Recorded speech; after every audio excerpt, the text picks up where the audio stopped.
As you can see this week, I'm rocking the Kingtown Barbershop t-shirt. Two guys that me and my brother went to school with. They've got a barbershop up here in King, North Carolina. But I missed out on the open house that they had. I felt real bad about it. So I want to tell everybody about some local boys that started their own business with a haircutting shop.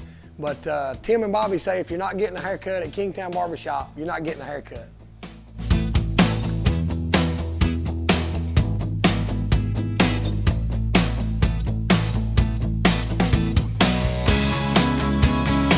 Man, that's nice. It says, Burt Myers, in appreciation for your dedication to the service, men and women, Allen Poindexter Family 2011. That's, I guess that's from these guys to say thank you for us saying thank you, but this means a lot. This means a lot to me, and we're gonna find a nice spot on the shelf for this. Nice spot. Thanks, thank you, man.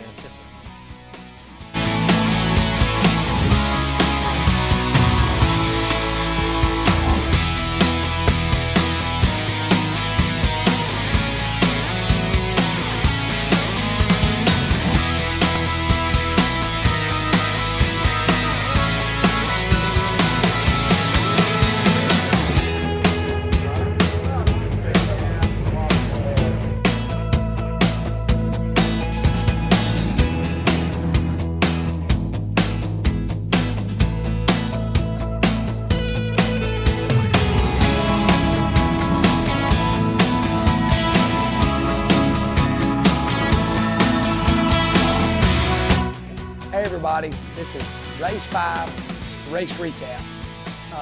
This past Saturday night we had a 100-lap feature. It was a little bit different than normal. We had the K&N cars there.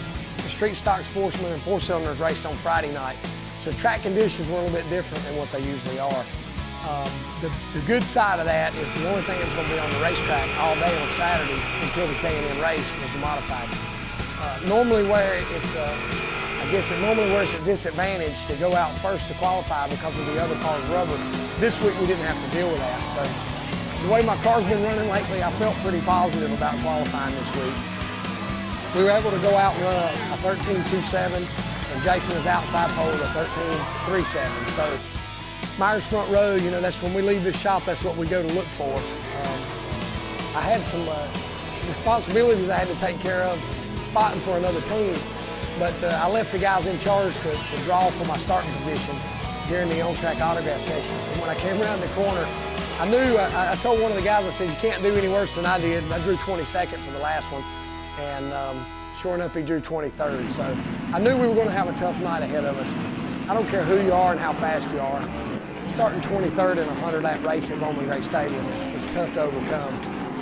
You got to have the brakes. You got to make sure you pick the right lane at which time, and which is always a crapshoot. But as the race got started, the first 25 laps or so, you just kind of stay out of trouble, try to miss this and miss that, and try to advance some positions. And by lap 30, I think we were already up to 9th. So at that point, I said, man, we're starting 9th in a 70-lap race. I wasn't too discouraged about it since we started 23rd, but we got going there. I missed a wreck, then I got in a wreck. I ended up climbing on top of somebody's car. And when it all crumbled out, I was running 3rd at the time. And I think we had about an 8 or 9 lap shootout at the very end. I knew that something in my steering, something in my front end was messed up. I wasn't sure what it was, but I could tell that it was causing a problem. The front tires weren't in line. I could tell that something was bumped out of whack. But to come home 3rd after starting 23rd and to actually increase my point lead by 2 points is, you know, it's not a weekend where I'm satisfied, but it's definitely a weekend that you're happy that nothing's tore up and nobody wants to fight you, and everything went in a positive way. So hopefully this coming weekend, we got 2 25-lappers coming up. We can get the same qualifying positions as we did this last weekend. Maybe we can get a Myers 1-2 finish this time.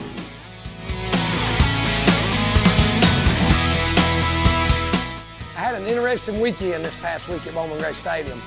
I was fortunate enough, I got a phone call about 3 weeks ago from Joe Gibbs Racing. It was Bryant Frazier asking me to be a coach and a spotter for Max Gresham in the number 18 Joe Gibbs Racing K&N car.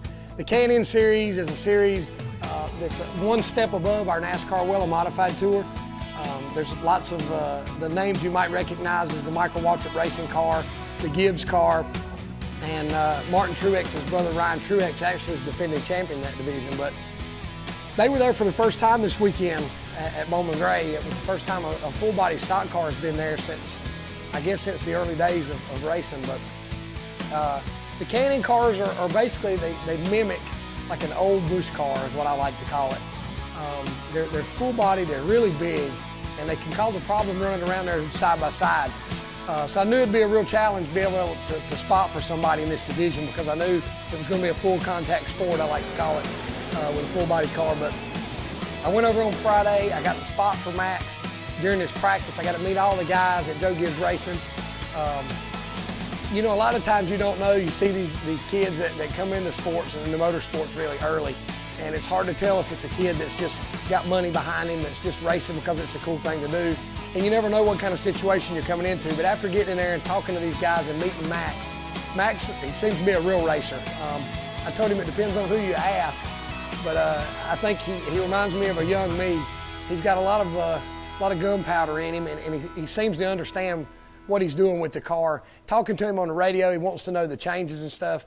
So this kid, I think, is the real deal. But it was a pleasure for me to be able to spot for him. I had a great time. I actually got to stand up in the stands going into turn 3, and I spotted for him Saturday night before my modified race. So a testament to my guys, how hard they work and what they're able to do with my race car, because I had to go up and spot during the K&N race, which was right before the modified race, and I had to count on my guys to get my car ready, to get the right adjustments made to the car, so that whenever I get done with the K&N race, I get to come back down and hop in my modified. But it's a very interesting weekend. The rubber, the way it meshed between the two divisions was a challenge for us. But all in all, the K&N Series put on a really good show.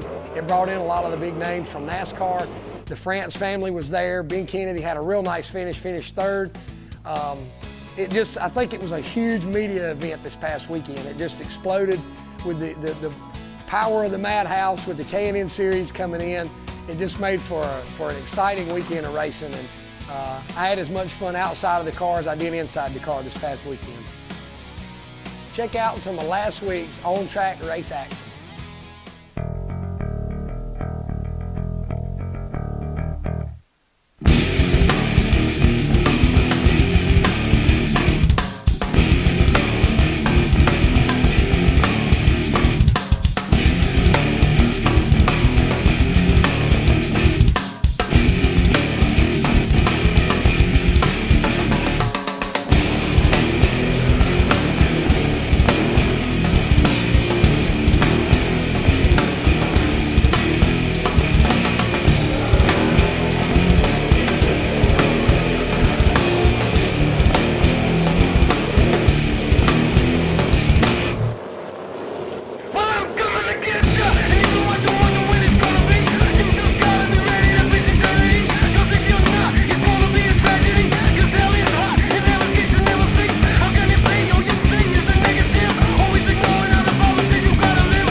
This question is from Christian S. What is the toughest race at Bowman Gray every year? Well, you know, in July and August, they're all pretty tough. There's not much air moving around at Bowman Gray because of the horseshoe-style stands. But I'd say probably the toughest, hottest weekend for us would be the race of the tour race weekend. I think it's around mid-August. What we'll do is we'll run a 50-lapper on Friday night and a 199-lapper on Saturday night. So that's two pretty hot, grueling days in the mid-August in the South. When you get out of that race car, any kind of light breeze or anything kind of feels good. But I can remember the first tour race I won there for the tour. It was a 199-lapper, and we went an extended distance to 205 laps, I think it was. And of course, one of the prizes for the winner was this big, hot, black leather jacket.